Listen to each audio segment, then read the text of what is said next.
আমি সকাল সকাল ছোট্ট বিড়ালটাকে আমি খুঁজছিলাম, জাস্ট ওকে খুঁজে পাচ্ছিলাম। দেখলাম যে ও জোলার ধারে খেলছিল, ডাকা মাত্রই ও আমার কাছে পট করে চলে এলো। চোখে একটু বকতে না ও একটু আমার সাথে রাগ করলো, যা কথা বলছিল না, মুখটা ঘুরিয়ে এলে চুপটি মুড়ে দাঁড়িয়েছিল।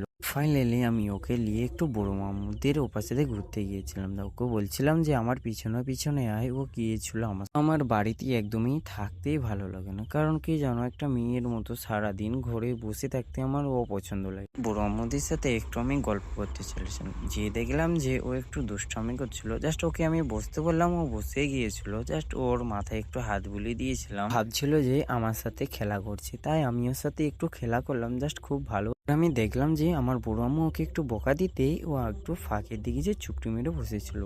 ও রেগে আমাদের বাড়ির কাছে এসে, আমার ছোট আম্মুদের বাড়ির কাছে চুপটি মেরে ও বসেছিল। জাস্ট আমি ওকে ডাকছিলাম, ও তো রেগে মুখ টুক বেঁকে নিয়েছে, যেন আমার সাথে আর কথা বলছে না, আমাকে চেনে না। আমি ওর সাথে যেন কত রকম করে ওকে ডাকার মাত্রেও ও এলো না, আমার সাথে রাগ করলো। ছোট বোনুর কাছে যে বললাম, ছোট বোনু আমাকে একটু মেহেন্দি করে দে। জাস্ট বলতেই আমাকে আমার ছোট বোনু আমাকে মেহেন্দি করে দিই। বলতে বোনু তুই আমাকে মেহেন্দি করে দিবি, আমার বিশ্বাস হচ্ছিল। এই ছিল আমার মিনি ব্লগ।